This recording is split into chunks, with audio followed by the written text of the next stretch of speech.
buka dulu ya. Bismillahirrahmanirrahim. Assalamualaikum warahmatullahi wabarakatuh. Waalaikumsalam. Warahmatullahi wabarakatuh. Ya, alhamdulillah sejak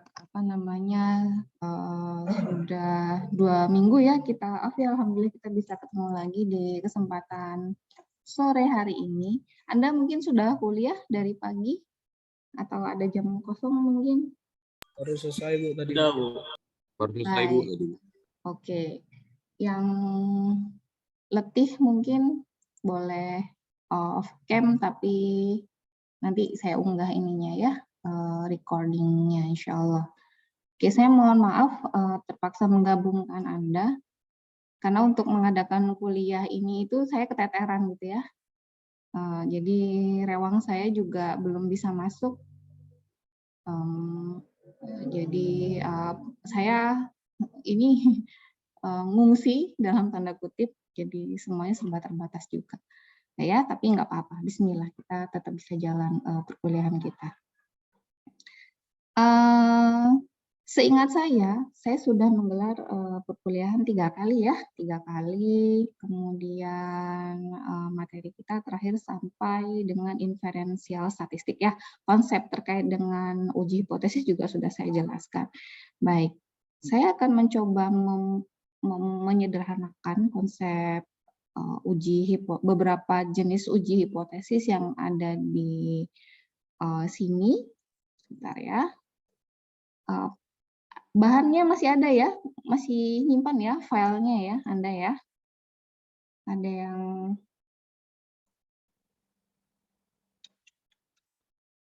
harus semangat. Ya Allah, jahat banget ini.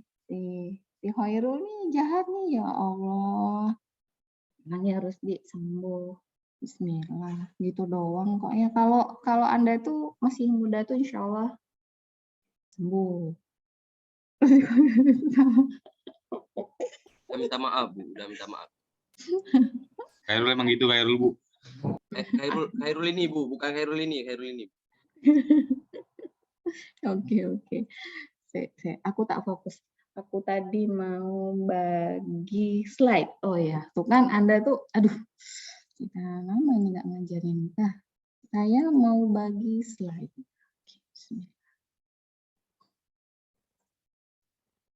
Satu.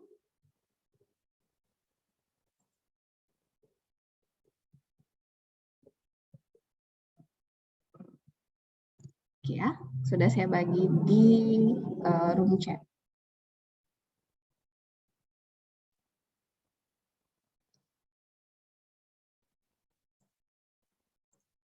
Silakan di-download ya. Baik ya, konsep terkait dengan uji hipotesis kemarin sudah saya jelaskan. Nah, sekarang saya akan menjelaskan terkait dengan uji satu sampel, ya, uji min. Jadi ini sebenarnya adalah uji min atau uji rata-rata untuk populasi ya. Ada uji min untuk satu populasi, ada juga yang menyebut untuk satu sampel, ada juga yang menyebut untuk satu kelompok gitu ya. Jadi kalau Anda membaca referensi yang lain mungkin kurang lebih seperti itu. Kemudian ada juga uji min untuk dua populasi atau 2 sampel atau dua kelompok ya. Sehingga bisa kita generalisir nanti inferensial statistik atau uji hipotesis untuk beberapa kelompok atau sampel. Ya, nah sekarang kita akan bahas untuk yang 1 sampel dan 2 sampel ya. Untuk konsep uji hipotesis sendiri kemarin sudah ya. Saya akan menyederhanakan konsepnya. Jadi uji hipotesis untuk min, ya uji hipotesis untuk min. Jadi kemarin tuh saya jelaskan terkait dengan konsep populasi dan juga sampel ya. Jadi kita punya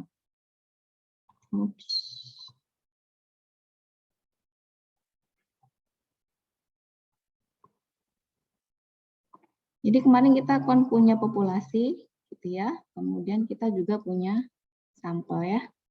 Jadi sampel ini diambil dari populasi. Nah, angka-angka dalam populasi ini yang menjadi pusat perhatian kita itu adalah yang pertama adalah min. Ya, min untuk populasi dilambangkan dengan mu. Ya, sedangkan di sampel min itu dituliskan sebagai X bar ya, mean atau rata-rata gitu ya.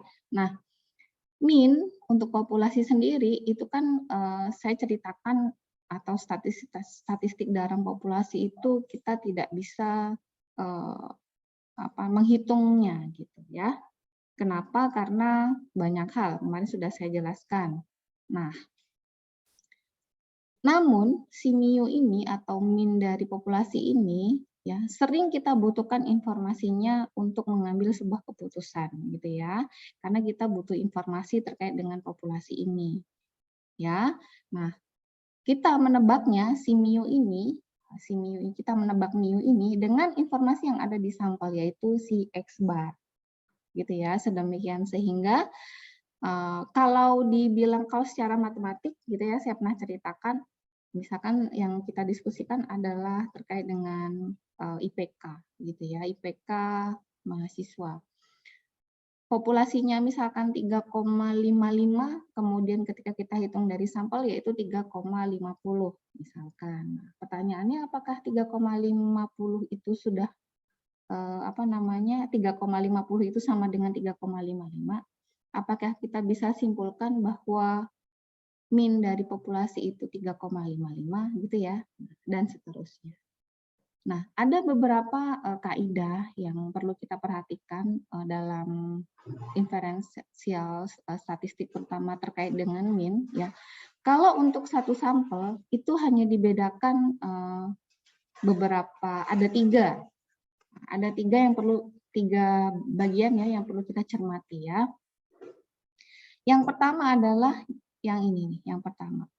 Jadi ketika variansi populasinya diketahui, ya, variansi ini variansi populasi ya. Jadi ketika kita membicarakan populasinya ini, jadi si sigma kuadrat nih, saya nyebutnya sigma kuadrat, kita nyebutnya sigma kuadrat ya. Untuk populasi ini diketahui. Ya, diketahuinya dari mana? Diketahuinya biasanya dari histori-histori yang pernah ada. Informasi atau data-data kemarin-kemarin yang ada. Sehingga dia itu bisa dihitung. Gitu ya. Nah, kemudian jenis yang kedua, ketika variansi populasinya itu tidak diketahui. Ini ya, ketika variansinya itu tidak diketahui. Jadi, yang pertama, dia diketahui, jadi yang pertama diketahui, dan yang kedua tidak diketahui. Ya, sedemikian sehingga menyebabkan statistik hitungnya ini berbeda. Ya, nah, ketika tidak diketahui maka dia akan diestimasi dengan S kuadrat ya, atau dia dihitung dari sampelnya. Masih ingat ya? Ini mungkin Anda agak-agak loading gimana gitu. Saya juga agak-agak loading gimana gitu. Jadi lama nggak baca, nggak belajar gitu ya, nggak apa-apa. Jadi variansi di populasi ini karena tidak ketahui, jadi kita estimasi dengan S kuadrat atau variansi dari sampel. Gitu ya. Meskipun ini rumusnya sama, mungkin hanya pembedanya itu hanya di penyebutnya saja. Ya, kalau Anda perhatikan rumusnya menghitung variansi dari populasi dan menghitung variansi untuk sampel itu berbeda. Bedanya hanya di bagian penyebutnya saja. Ya, Anda bisa perhatikan equation-nya.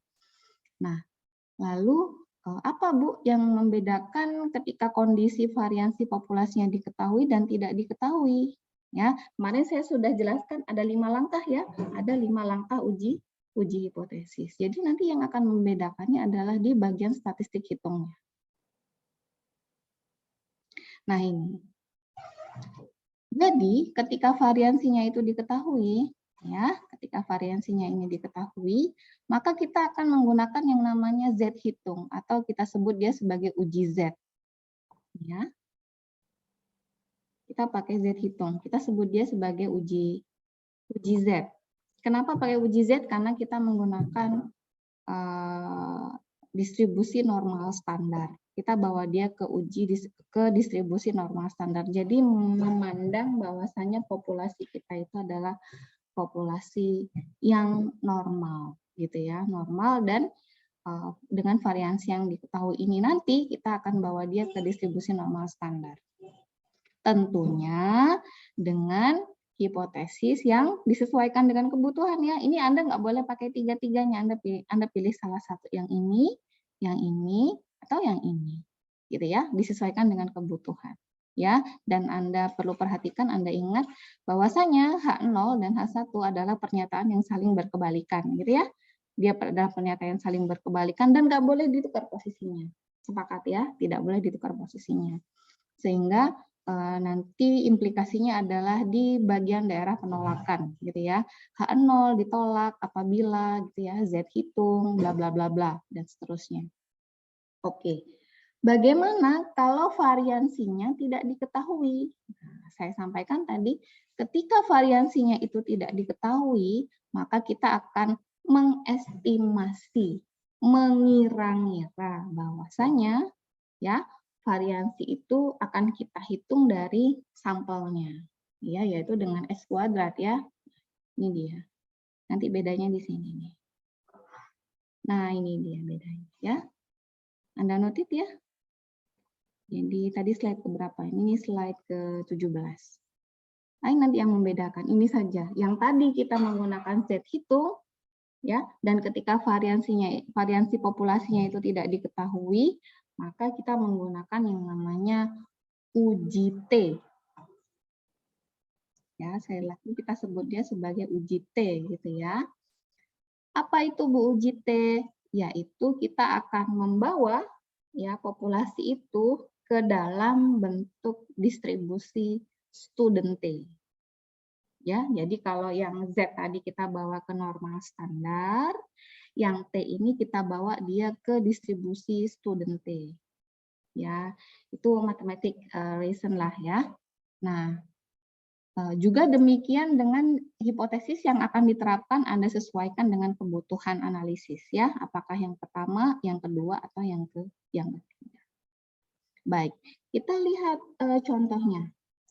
Ya, nah kalau sebelum ke contoh atau ke kasus kita perhatikan, kalau menggunakan uji T, ini ya uji T, maka yang kita butuhkan adalah angka-angka T tabel. Ini, ya, atau teman-temannya, yang ini, yang ini. Nah, kita butuh pembanding, ya.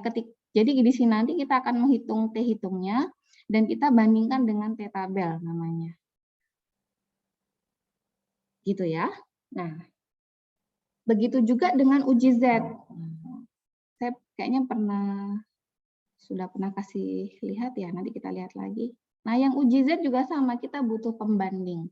Setelah kita menghitung Z hitung, kita butuh pembanding yaitu Z alpha. Z alpha per 2 atau min Z alpha per 2 atau Z alpha atau Z alpha.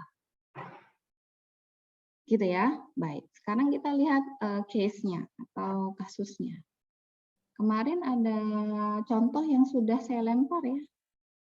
Ini sudah saya jelaskan contoh yang ini ya. Contoh ini sudah saya jelaskan. Sudah ya? Udah, Bu. Sudah. Kelas B juga sudah ya?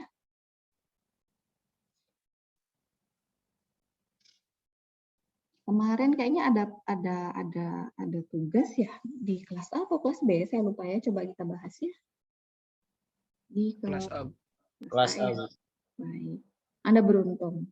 Kayaknya saya belum sempat membuatkan link di Siakat ya.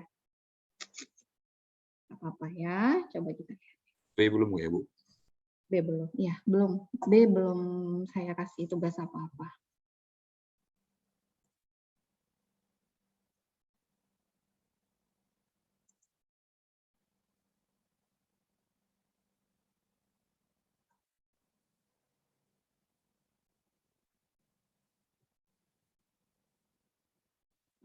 Oke.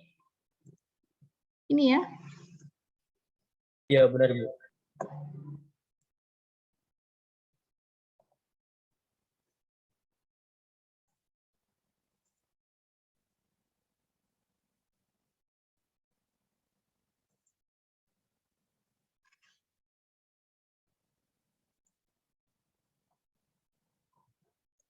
Tidak terpaste kenapa ya? Oke. 。 '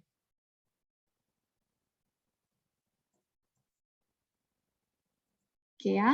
Nah, ini kasusnya terkait dengan curah hujan gitu ya. Ada yang tahu satuan curah hujan apa? Sini kita punya beberapa angka curah hujan di sini. Cloud seeding has been studied for many decades as a weather modification procedure. Ya, for an interesting study of this subject. Nah, jadi ini datanya diambil dari sebuah artikel ilmiah, teknometrik, bla bla bla bla, gitu ya. The rainfall in acre feet, jadi satuannya di sini adalah acre feet, from 20 clouds that were selected at random and seeded with the silver nitrate pillows. Jadi dia diambil secara acak 20 clouds ya, dengan satuan acre feet ini data-data sebagai berikutnya ya. Nah, yang pertama ada 18,0, kemudian 30,7 ya, sangat variatif ya. 19,8, 27,1 sampai data yang terakhir adalah 31,6. Kemudian dia bertanya, can you support a climb that mean rainfall from seeded clouds exceed 25 acre feet? Jadi apakah Anda bisa mensupport sebuah klaim kalau rata-rata dari curah hujan itu lebih dari 25 acre feet? Nah, di sini alfanya dia kasih 0,01. Oke, ada yang sudah mengerjakan? Nah, kira-kira dari kasus ini, kita pakai yang uji Z atau uji T? Pertanyaan saya. Saya tanya dulu. Uji Z atau uji T? Uji T, Bu. Uji T. Kenapa kita pakai uji T? Soalnya variasinya nggak diketahui, Bu. Karena variansi dari populasinya tidak diketahui. Jadi nggak ada histori di belakang dia jelaskan kalau variansi dari rainfall-nya itu sekian, gitu ya. Nah, dari kasus ini kita harus menghitung terlebih dahulu karena variansinya tidak ketahui, berarti kita harus menghitung dulu variansi dari sampel. Jumlah sampel kita ada berapa? Jumlah sampel kita ada 20. 20. Nah, ini data kita. Ada yang sudah menghitung berapa variansinya?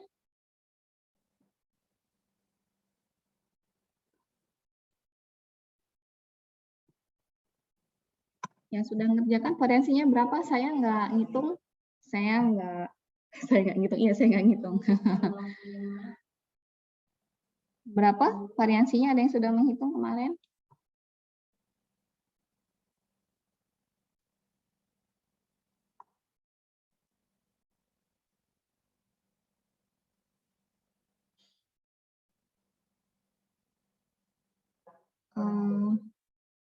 Ada yang tahu nggak cara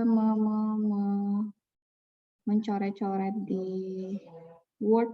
Ini saya biasanya pakai Word 2019 bisa nyoret-nyoret, ini nggak bisa nyoret-nyoret.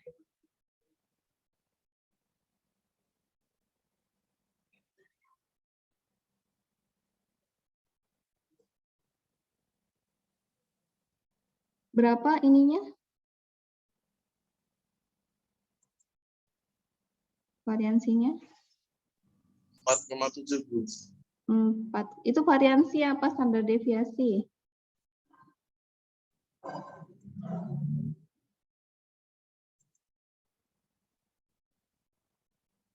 Standar deviasi, Bu. Standar deviasi. Ya, sebentar ya.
Ya. Oke. Standar deviasinya adalah berapa, Rek, tadi, Rek? Berapa tadi? 7848. 4,78. Iya. 4,78. 4,78. Mau beli yang baru aja sampai nggak kepikiran, coba. Yes. Kita nikmati saja bentuk tulisan saya ya. Baik.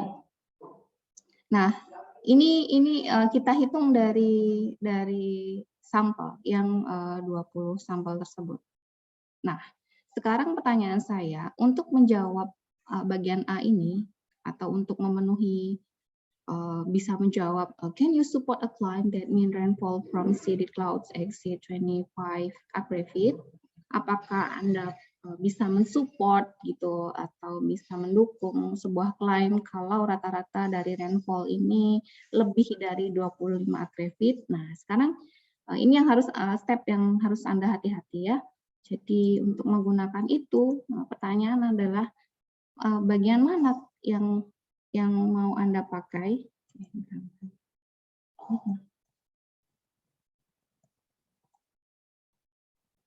Oke, ya maaf. Oke, hipotesis mana yang akan kita pakai? Kita pakai uji T tadi ya. Jadi kita pakai uji T. Kenapa pakai uji T? Karena variansi dari populasinya tidak diketahui. Nah, sekarang pertanyaan saya, kita mau pakai yang pertama, yang kedua, apa yang ketiga? Uji hipotesisnya yang mana coba? Jadi yang kita butuhkan, mana tadi? Jadi yang kita butuhkan ini, ya, kalimat ini nih yang perlu kita notit ya, yang ini nih. Exit, bisa nulis. Kenapa tidak bisa nulisnya ini? Nah ini ya, apakah lebih dari 25 acre-feet? Jadi yang pertama kita akan punya hipotesis apa? H0 versus H1. Sekarang pertanyaan saya, H0 dan H1-nya berapa? Yang mana? Yang pertama, yang kedua, atau yang ketiga? Dari pernyataan ini? Kedua, Bu. Yang kedua, Bu. Yang kedua. Ini ya, kita pakai yang kedua. Kenapa? Kita langsung to the point dengan pernyataan ini. Jadi kita kan mau menjawab apakah rata-ratanya itu lebih dari 25 atau enggak, gitu ya. Jadi exit, langsung ya sudah kita pakai yang ini nih, yang tegas. Ini pernyataan yang tegas ya.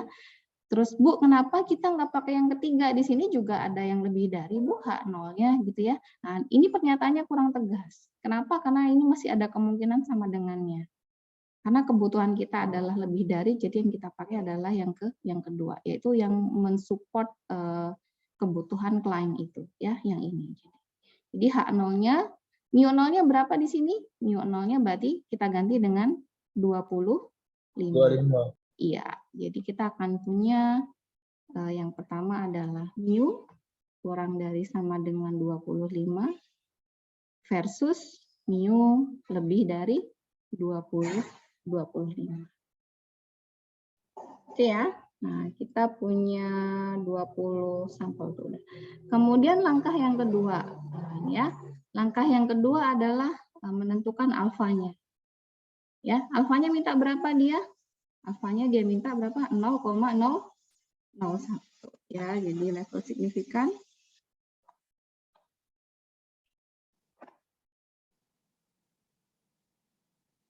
Alfa berapa? 0,0. Ya. Yang ketiga baru apa? Statistik hitung ya.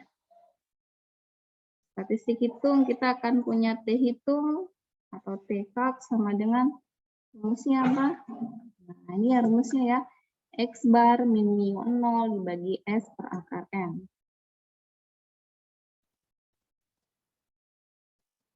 Kalau apa namanya? Kalau soal hitung-hitungan kita serahkan ke komputer ya.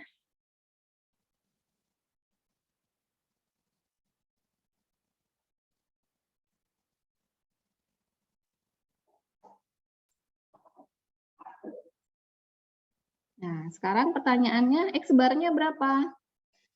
X barnya kita hitung dari 20 sampel ini. Berapa X barnya? Ada yang sudah menghitung rata-ratanya berapa? 26,035, Bu.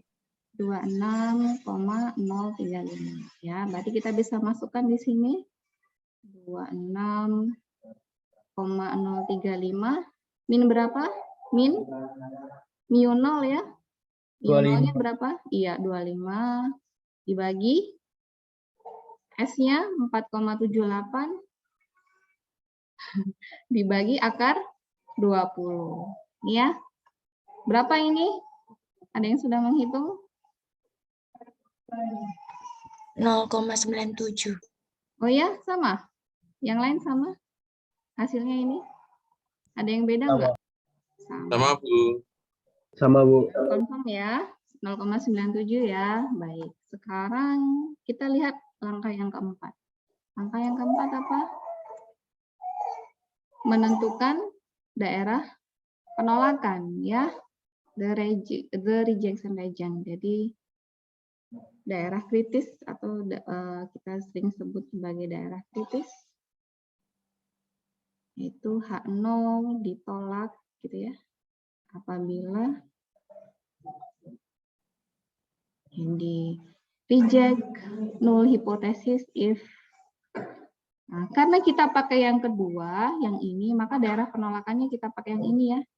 Nah, ini tolong disesuaikan ya, yang ini yang kedua. Jadi kalau dipakai yang pertama, kedua, ketiga. Nah, ini rejection region-nya juga yang ini. 1, 2, 3. Ya, berarti yang kita butuhkan adalah informasi terkait dengan T alfa n min 1. Nah, sekarang pertanyaannya T alfa n min 1-nya berapa? Gitu ya. T alfa n min 1-nya berarti sama dengan T 0,01, alfanya 0,01, n min 1-nya berapa? 20 dikurangi 1. 19. Nah, ini yang kita cari nih. Ininya berapa? Gitu ya. Ininya berarti, nah ini lihatnya ada di tabel T gitu ya. Nah, kita lihat kemarin saya udah bagi tabel belum ya? Belum ya? Nilainya sudah, Bu. Nilainya sudah ya, sebentar. Saya cek dulu.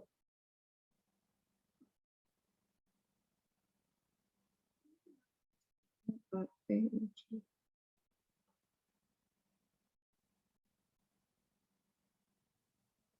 2,86 ya? Iya, Bu. Ya, Bu. Sebentar ya, saya cek dulu ya. Nah, ini sekalian coba nanti saya kasih tahu 2,86 dari mana sih gitu ya. Sebentar.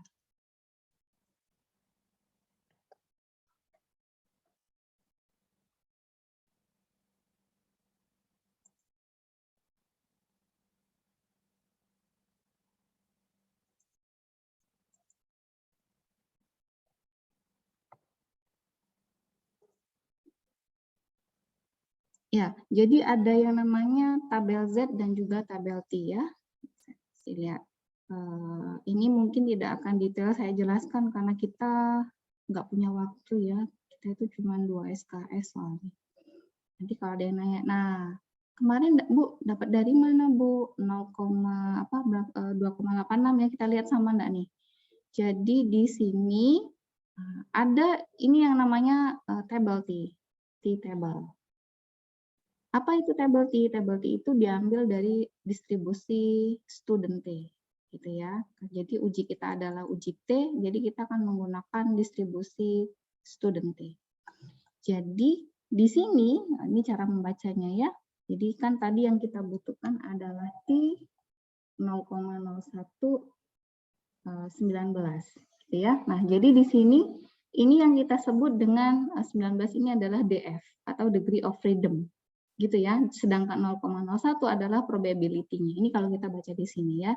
Jadi kalau kita lihat ya di baris pertama informasi ini adalah menunjukkan probability-nya. Jadi yang kita ambil adalah 0,01 dan degree of freedom-nya adalah 19. Kita ambil tadi di sini 19 ya. Nah, ini ya, sama nggak hasilnya nih? 2,86093. Sama ya? Ketemu ya? Salah. Sebelahnya ya? Berapa ini? Benar nggak sih 0,01? Benar ya? Oh ya, salah ya. Berarti berapa ini? 2,539 ya. Bukan yang ini ya. Salah berarti kemarin. Kemarin saya ambil dari mana? Oh, ini buat dua sisi ya.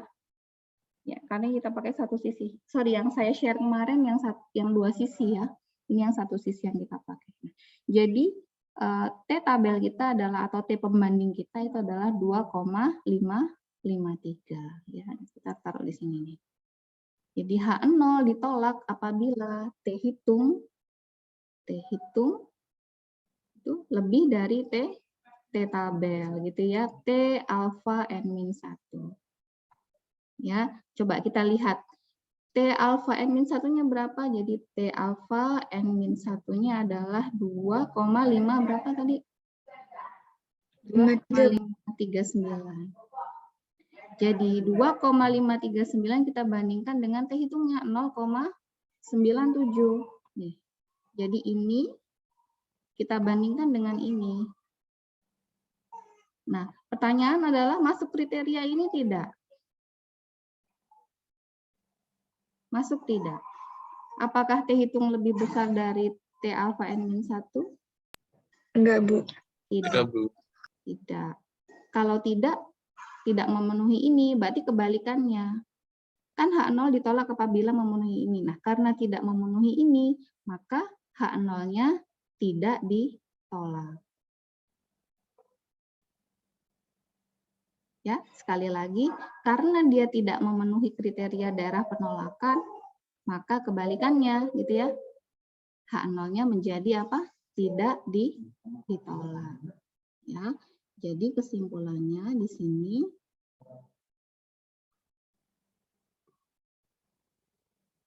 ya, karena T hitung dia tidak lebih dari gitu ya, T alfa n min 1, jadi 0,97 itu dia tidak lebih dari berapa? 2,539.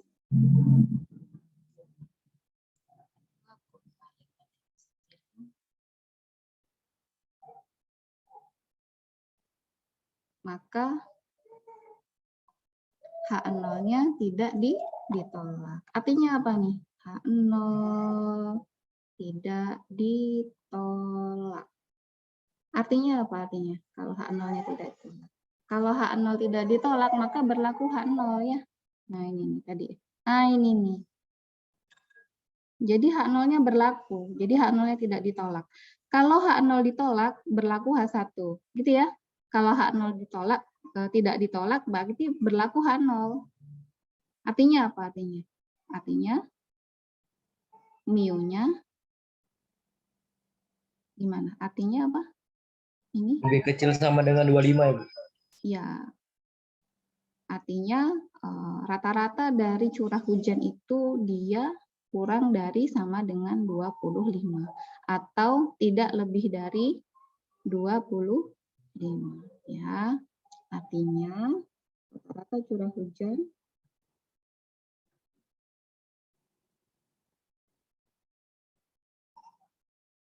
tidak lebih dari 25 akrefit ya. Saya kurang paham nih, akrefit ini apa? Mungkin Anda bisa cari tahu. Nah. Kalau kesimpulannya begini, berarti artinya rata-rata curah hujan tidak lebih dari 25 akrefit. Jadi support enggak? Support enggak untuk menjawab pertanyaan ini? Tidak ya. Jawabannya tidak ya. Can you support a claim that mean rainfall from seeded cloud exceed 25 akrefit? Tidak ya jawabannya. Karena apa? Oh, hasil dari kesimpulan ini atau dari data ini adalah rata-rata dari curah hujan itu dia tidak lebih dari 25 akrefit. Tuh. Oke, sampai sini dulu. Ada pertanyaan?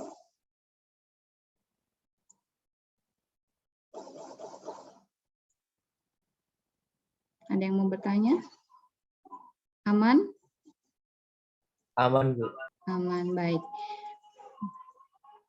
Sekarang saya akan jelaskan singkat untuk yang dua populasi. Ya, Anda perhatikan kalau yang untuk populasi kita punya mu 0 ya, kita punya mu 0 ini. Nah ini kita punya mu-nya itu dengan mu 0 dengan konstanta tertentu, gitu ya. Kita bandingkan yang tadi kita 25. Nah sekarang untuk yang dua populasi kita akan bandingkan populasi satu dengan populasi yang lain. Jadi ini ada dua populasi atau dua kelompok nih kita bandingkan. Gitu ya, kita bandingkan, kita sesuaikan dengan kebutuhan informasi apa yang dibutuhkan dalam perbandingan ini. Ya, dalam komparatif eksperimen ini. Jadi nanti bentuk hipotesisnya kurang lebih seperti ini. Jadi kita akan punya mu1. Nah, ini adalah populasi pertama, ini adalah populasi kedua. Kita akan punya mu1 dan mu2. Gitu ya. Oke, sebentar ya.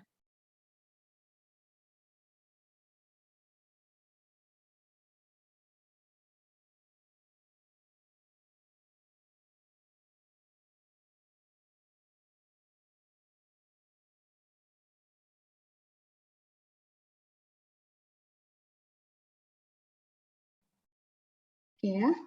Nah, ini kita punya populasi 1, populasi 2. Jadi kita akan membandingkan antara informasi terkait dengan mu1 dan mu2. Ini nanti bisa kita buat umum untuk K populasi ya. Jadi tidak hanya 2, bisa 3, bisa 4 dan seterusnya. Tuh. Nah, tapi kita akan bicara dulu terkait dengan dua populasi ini. Oke. Nah, kalau yang dua populasi ada beberapa jenis inferensialnya. Ya, ada yang menggunakan Z, ada juga yang menggunakan T. Ya, sekali lagi ada yang menggunakan Z, ada juga yang menggunakan T. Kapan menggunakan Z, kapan menggunakan T, mirip-mirip dengan yang tadi, ya. Kita perhatikan. Nah, ini dia, ya. Jadi kita akan menggunakan ada 3 jenis ya di sini ya, yaitu keadaan di mana ketika variansinya diketahui. Jadi variansi dari kedua populasi ini dia diketahui. Gitu ya. Nah, kedua populasi ini sama-sama populasi normal. Gitu. Dan yang kedua adalah ketika variansinya itu dia tidak diketahui. Kalau tidak diketahui, kita akan menggunakan juga yang namanya uji T. Ya. Jadi kalau ini tetap dia pakai uji Z, yang ini dia pakai uji T. Ketika variansinya ini tidak diketahui, ada dua keadaan. Ya, ada dua keadaan, yaitu di mana variansi dari kedua populasi itu sama dan keadaan di mana kedua variansi dari dua populasi itu berbeda. Ya. Nah, ini adalah beberapa hipotesis yang mungkin ada ketika kita menggunakan uji hipotesis untuk dua populasi. Ya, nah, Bu, delta 0 ini apa, Bu? Ini hanya ada delta 0. mu1 berarti min dari populasi 1. mu2 berarti min dari populasi kedua. Ya, sedangkan delta 0 di sini ini adalah selisihnya. Ya, delta 0 ini bisa berapapun. Bisa 0, bisa juga tidak 0. Bisa berapapun ya delta 0 ini ya. Ini ada yang kurang nih, harusnya di atas nih ada H0 versus H1 ya.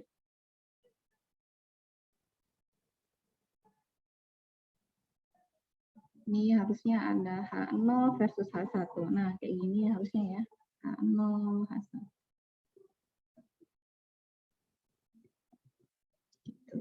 Nah, ketika variansi daripada populasi ini diketahui, kita akan menggunakan yang namanya uji Z.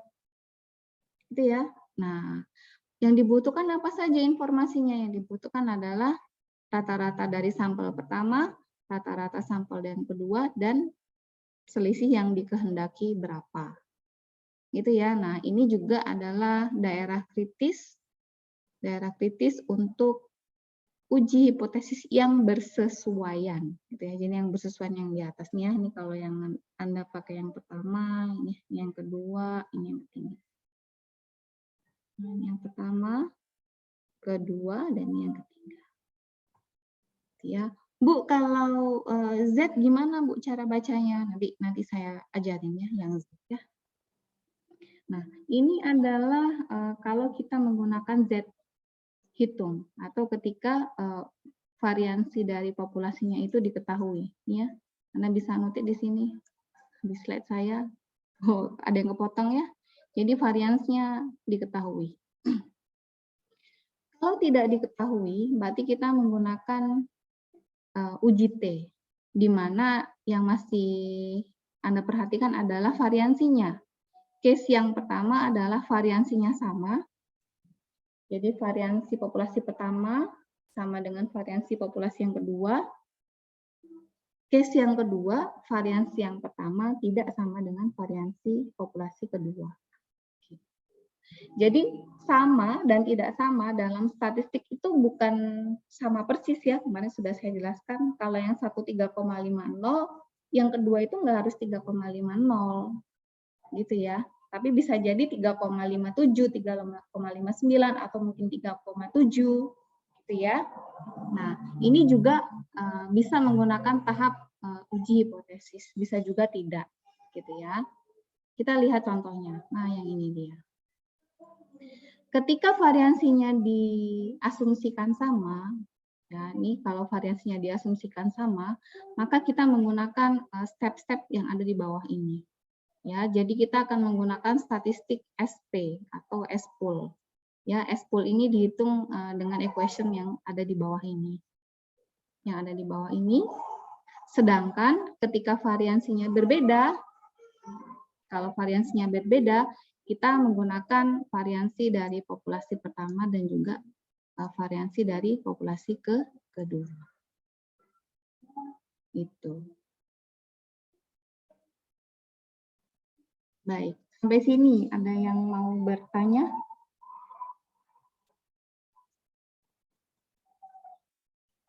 Tidak ada? Oke, kalau tidak ada, coba saya akan kasih contoh. Ya, Anda bisa saya nangis ya guys.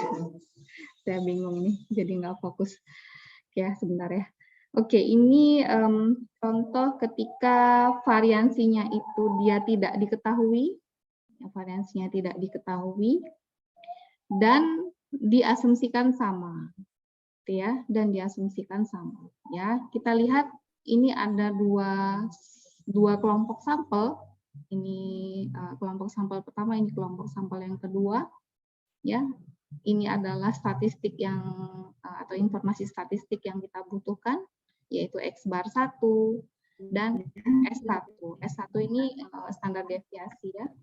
X bar 2 dan standar deviasi kelompok yang kedua.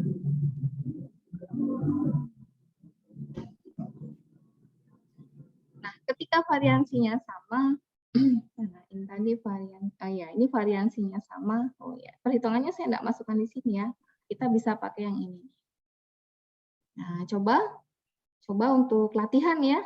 Untuk latihan, Anda ikuti step yang ada di sini. Tapi sebelumnya coba kita tentukan hipotesis mana yang mau kita pakai. Two catalysts are being analyzed to determine how they affect the mean yield of a chemical process.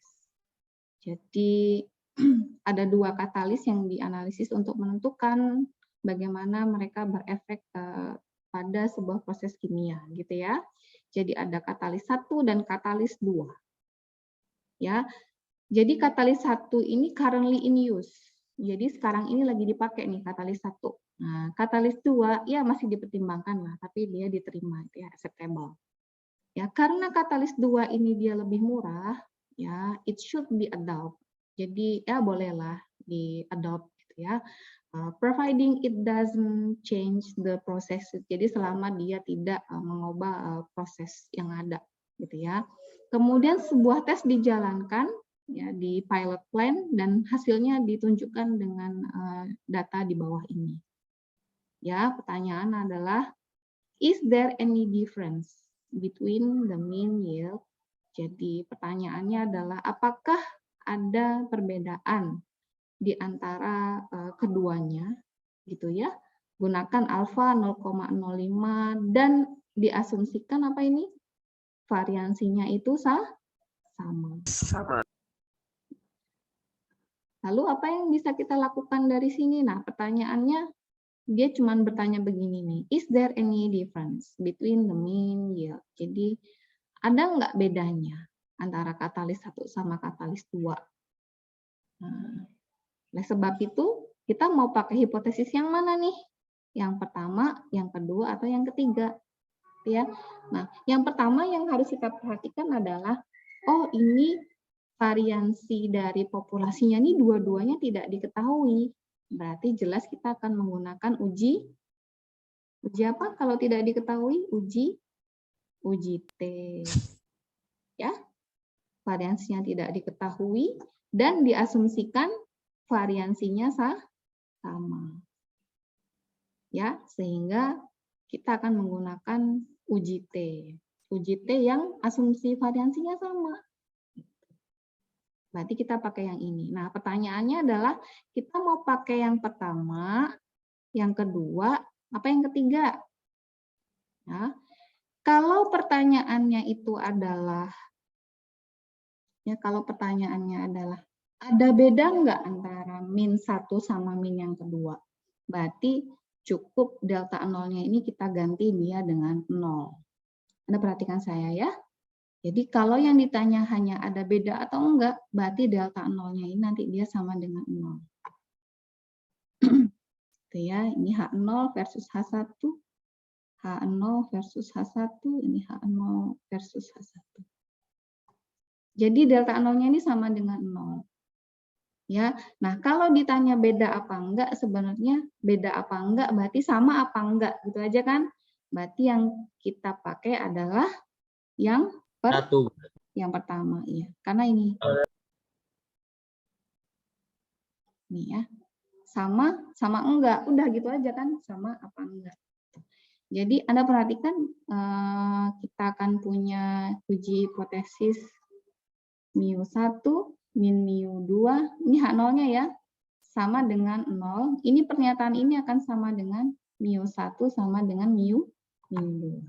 Ya, versus H1 μ1 min μ2 tidak sama dengan 0, berarti μ1 tidak sama dengan μ2. Ya, ini adalah pernyataan-pernyataan yang setara ya. Nah, jadi kita akan pakai hipotesis yang ini untuk menyelesaikan permasalahan yang tadi. Gitu ya.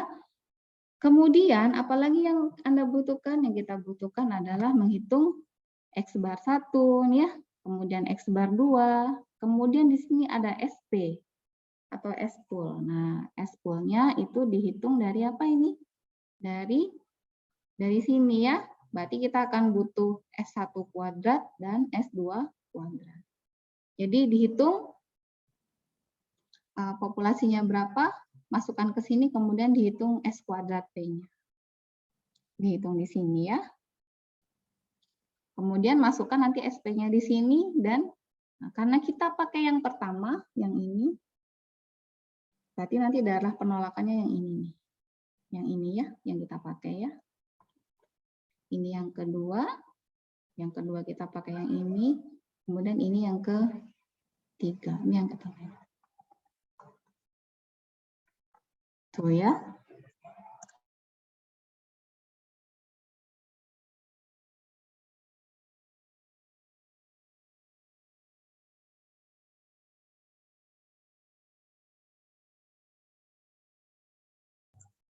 Oke, gimana?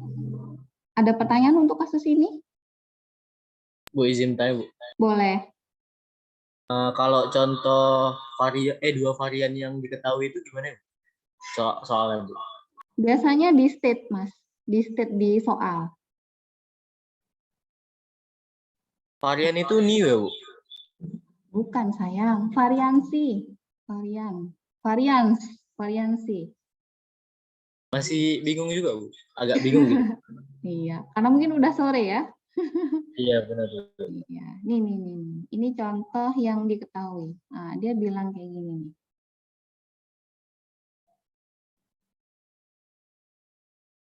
Ini contoh yang variansi atau standar deviasi. Jadi variansi itu sama dengan, bukan sama. Jadi variansi itu adalah standar deviasi kuadrat ya. Jadi kalau standar deviasi diketahui, berarti variansi diketahui ya. Gitu ya. Ini. Ini contohnya yang di state nih. From experience, it is known that standard deviation of drying time is 8 minutes. Nah, ini contoh kasus ketika standar deviasi atau variansi itu diketahui. Biasanya dia di state atau dinyatakan dalam kasus. Gitu. Jadi dia di state di kasusnya.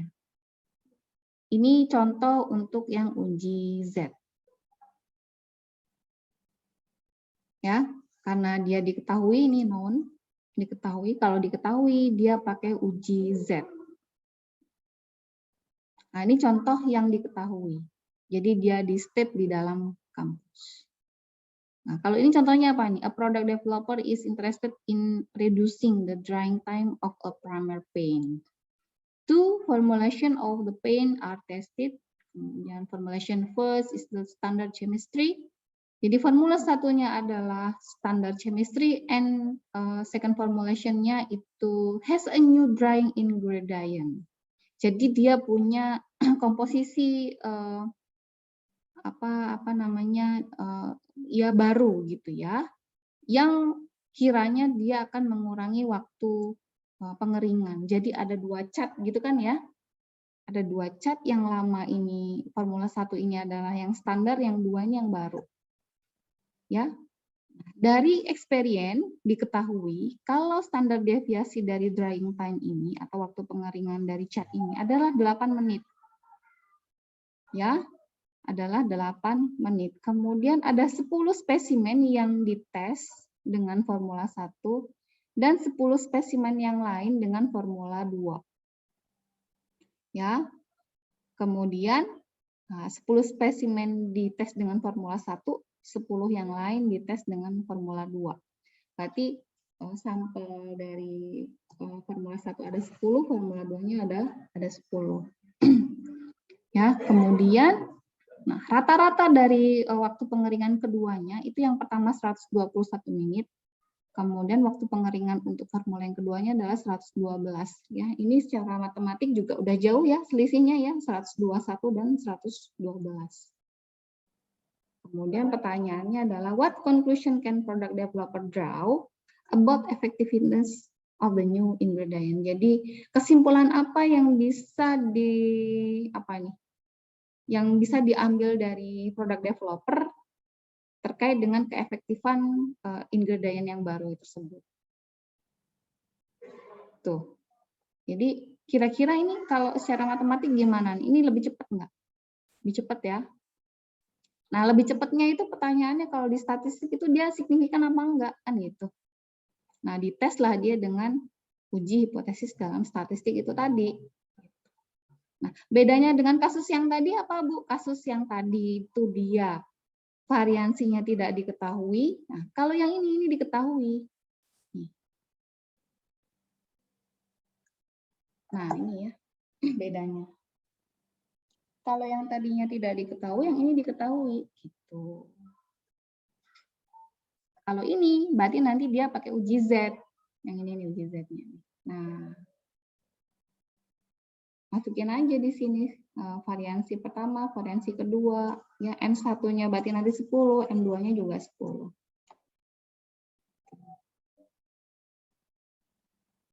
Nah, ini nih, dihitung nih dia nih. Ya, contohnya ya. Kalau yang kasus yang ini, gimana? Kasus yang ini, gimana Aslan? Menjawab tidak ya tadi ya? Menjawab, Bu. Oke, terima kasih. Yang lain Makasih ya, Bu. silakan ditanya aja kalau bingung ya.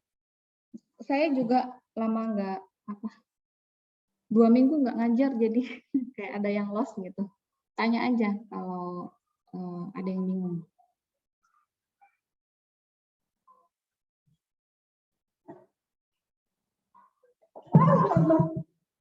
Astagfirullahaladzim.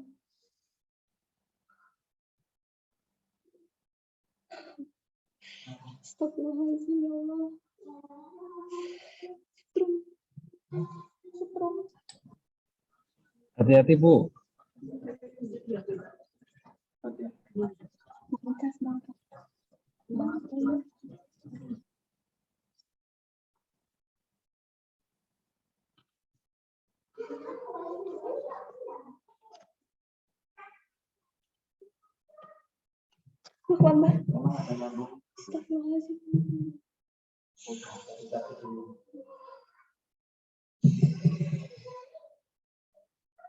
Oke ya.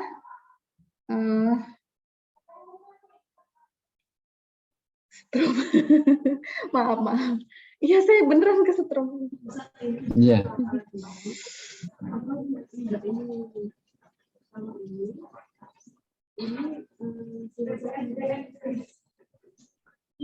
Oke, ada pertanyaan lagi? Yang tadi bisa Anda lanjutkan ya, yang ini ya. Allahu Akbar, Mas. Listrik statis itu biasanya. Ya Allah. Matiin listriknya, Bu.